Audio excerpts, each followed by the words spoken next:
अस्सलाम वालेकुम फ्रेंड्स। हमारा subject introduction to mass communication का लेसन नंबर 35 है, public relations and mass communication.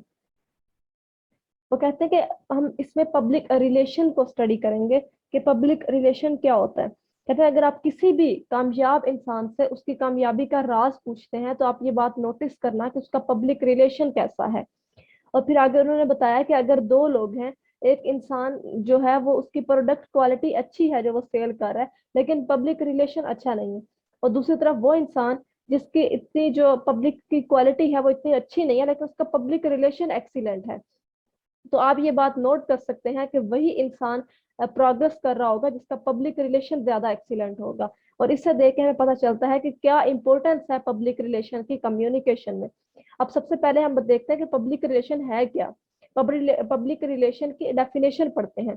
Public relation एक ऐसी मैनेजिंग कम्युनिकेशन की आर्ट है जिसमें हम ऑर्गेनाइजेशन और पब्लिक के दरमियान एक पॉजिटिव इमेज बिल्ड करते हैं, अपनी ऑर्गेनाइजेशन का, अपनी कंपनी का। और फिर आगे एडवर्ड ने इसे डिफाइन किया है कि पब्लिक रिलेशन एक ऐसा मैनेजमेंट फंक्शन है जिसमें आप पब्लिक की जो अंडरस्टैंडिंग्स और एक्सेप्टेंस हैं उनको हासिल कर सकते हैं अपनी ऑर्गेनाइजेशन की पॉलिसीज को फॉलो करते हुए। और फिर आगे स्कॉट एम ने और एलन एच सेंटर ने पब्लिक रिलेशन को कुछ इस तरह डिफाइन किया है कि पीआर एक ऐसा प्लान्ड एफर्ट है जिसमें आप टू वे कम्युनिकेशन की बेस पर अपने गुड करेक्टर और रिस्पॉन्सिबल परफॉर्मेंस के जरिए ओपिनियन हासिल कर सकते हैं। आगे हम पब्लिक रिलेशन की हिस्ट्री पढ़ते हैं कि पब्लिक रिलेशन जो टर्म है ये सबसे पहले रेलवे लिटरेचर की बुक में 1897 में अपेयर हुई। यही एक इम्पोर्टेंट एमसीक्यू था जो आपको पेपर में पूछी जा सकती है। Mass media man employed. Public relation में मीडिया का बहुत अहम किरदार है। आप मीडिया को इस्तेमाल करते हुए अपना पब्लिक रिलेशन बिल्ड कर सकते हैं। बहुत सारी कंपनीज ने अपने फेवरेबल मीडिया को रखा होता है, उनके वो क्लाइंट बने होते हैं जो मीडिया फिर उनकी प्रोडक्ट्स की, उनकी सर्विसेज को कवरेज करता है। लेकिन वो कहते हैं कि कुछ जर्नलिस्ट ऐसे हैं जो पब्लिक रिलेशन की फील्ड से डिस्कम्फर्ट है, मतलब उन्हें पेड किया जाता है, उन्हें इस तरह रिपोर्टर्स को पेड किया जाता है, तो वो इस चीज को शायद अच्छा नहीं समझते, इसलिए भी हम कह सकते हैं।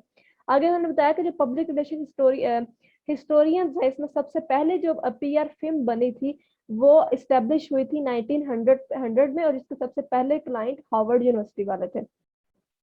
आगे world war one pushed PR.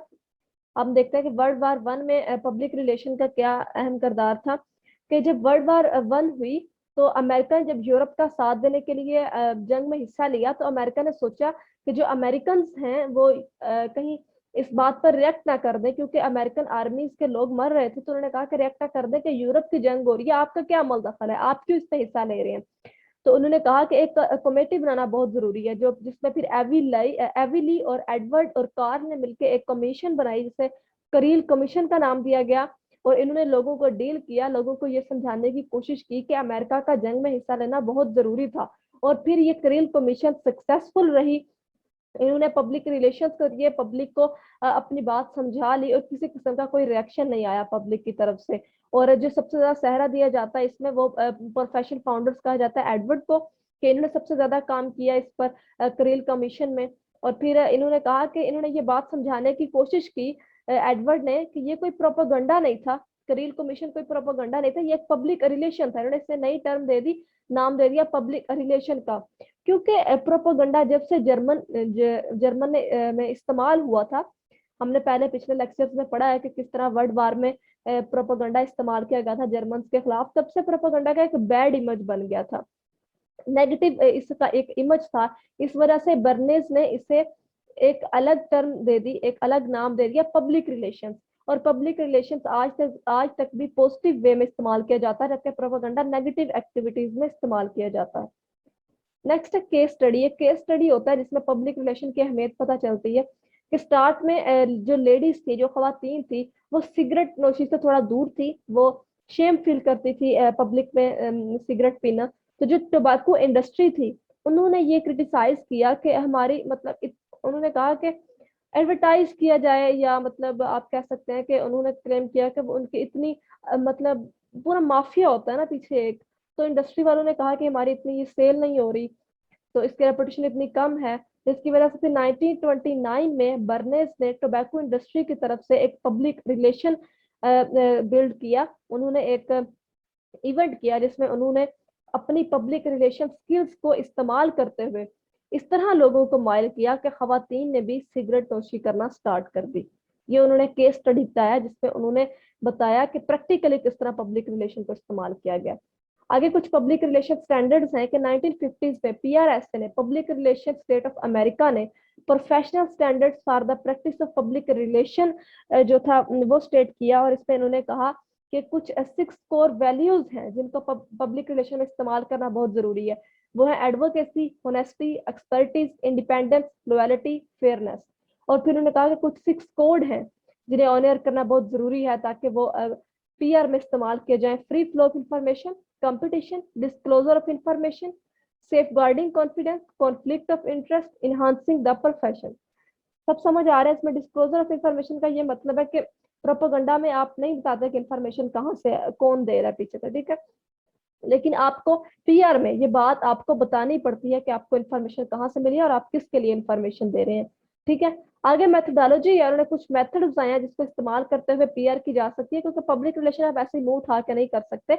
इसके भी कुछ मेथड्स होते हैं जिन्हें आप इस्तेमाल किया जाता है, कुछ टूल्स होते हैं जिन्हें इम्प्लॉयड किया जाता है, जो नीचे बताए गए कि न्यूज रिलीज के न्यूज रिलीज करवाते हैं बाउस का पब्लिक रिलेशन के लिए, या प्रेस कॉन्फ्रेंस करते हैं। आपने देखा होगा ना कि पॉलिटिक्स के लोग भी आके कॉन्फ्रेंस करते हैं, वो भी पब्लिक रिलेशन ही होता है जो वो बिल्ड करना चाहते हैं अवाम के दरमियान और अपने दरमियान।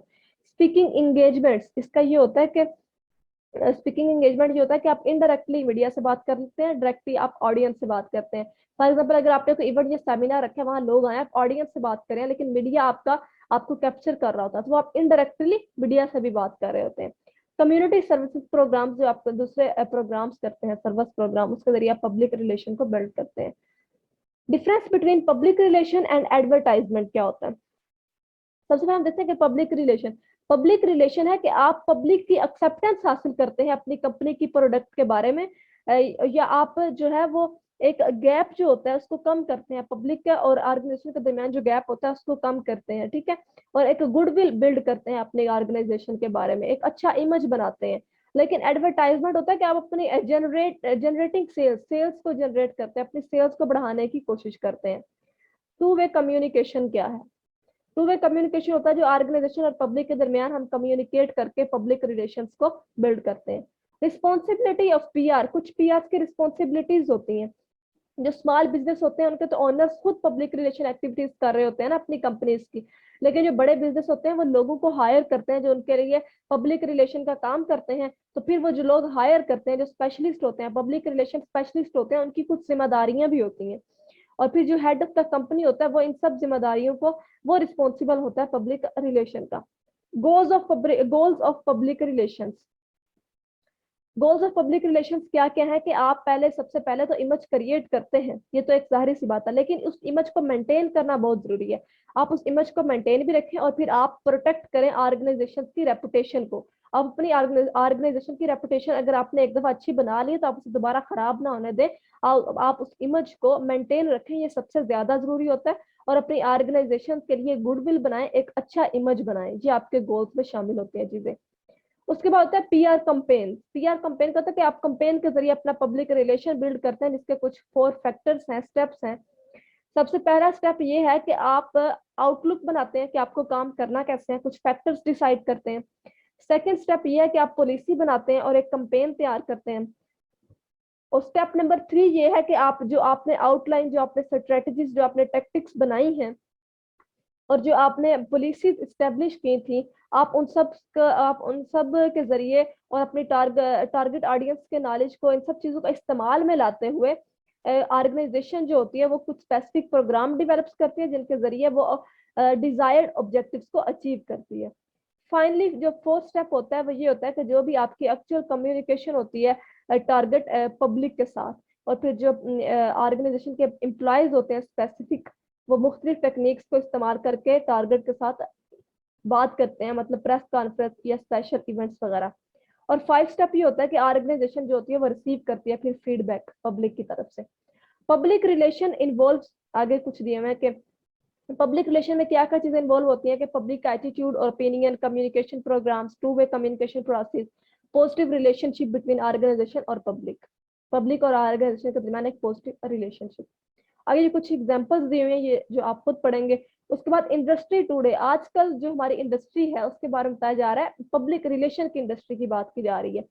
उन्होंने कहा है कि एक 1998 में एक सर्वे हुआ था जिसमें, जिस सर्वे के मुताबिक ये देखा गया कि 1,22,000 पब्लिक रिलेशन स्पेशलिस्ट मौजूद हैं यूनाइटेड स्टेट्स में, और फिर 4,85,000 जो पब्लिक रिलेशन मैनेजर्स मौजूद हैं जो डिफरेंट एडवर्टाइजिंग और मार्केटिंग करते हैं। तो यहाँ से आप अंदाजा लगा सकते हैं कि कितनी ज्यादा पब्लिक रिलेशन को मतलब इस्तेमाल किया जाता है अपनी मार्केटिंग के लिए, और कितने ज्यादा फिर पब्लिक रिलेशन स्पेशलिस्ट मौजूद हैं जो डिफरेंट तरीकों के जरिए डिफरेंट पब्लिक रिलेशन स्किल्स को इस्तेमाल करके कंपनीज की मदद करते हैं। आगे फिर उन्होंने कहा है कि एग्जांपल्स बताइए, examples of the knowledge that may be required in the professional practice of public relations, जो कि उन्होंने बताई है कि पब्लिक रिलेशंस की जो प्रोफेशनल प्रैक्टिस में जो रिक्वायर होती हैं, पब्लिक जो प्रोफेशनल प्रैक्टिसेस जो है वो पब्लिक रिलेशंस में रिक्वायर होती हैं, वो उनके नॉलेज की कुछ एग्जांपल्स उन्होंने बताई हुई है, जिसपे art psychology, social psychology, sociology, ये सारे नाम आप लोग पढ़ लीजिएगा। आगे जॉब स्पेशलाइजेशन, अब आप खुद नोट कर सकते हैं मास कम्युनिकेशन में जो भी एडवर्टाइजिंग हुई, प्रोपेगेंडा हुआ या पब्लिक रिलेशन हुआ, इन सबसे जॉब्स कितनी ज्यादा क्रिएट हुई होंगी। आप इस सर्वे से अंदाजा लगा सकते हैं जो हमने पीछे पढ़ा कि जो 1998 में हुआ था कि 1,22,000 पब्लिक रिलेशन स्पेशलिस्ट मौजूद हैं। तो आप सोचें कि वो अगर कोई पब्लिक रिलेशन का एक्सपर्ट होता है तो मतलब कितनी ज्यादा जॉब्स की आपको अपॉर्चुनिटीज मिल सकती हैं। और फिर जो लार्ज ऑर्गेनाइजेशंस होते हैं ये तो बकायदा अपने डिपार्टमेंट बनाते हैं कम्युनिकेशंस के, और फिर गवर्नमेंट एजेंसीज, ट्रेड एसोसिएशंस और जो दूसरे नॉन प्रॉफिट ऑर्गेनाइजेशंस होती हैं ये कैरी आउट करती हैं पब्लिक रिलेशन एक्टिविटीज को। मैंने बताया कि जो पब्लिक रिलेशन जो है वो एक मैनेजमेंट फंक्शन बन चुका है ऑर्गेनाइजेशन में। तो ये हमारा आज का लेक्चर नंबर 35 था जो मैंने आपको समझाया, और मुझे उम्मीद है कि आप लोगों को समझ आएगा। जो भी कंसेप्ट था मैंने आपको क्लियर करवाने की कोशिश की, लेकिन अगर आपको फिर भी कोई बात समझ नहीं आती तो आप कमेंट बॉक्स में पूछ सकते हैं। मिलते हैं इंशाल्लाह नेक्स्ट लेक्चर में, अपना ख्याल रखिएगा, खुदा हाफिज।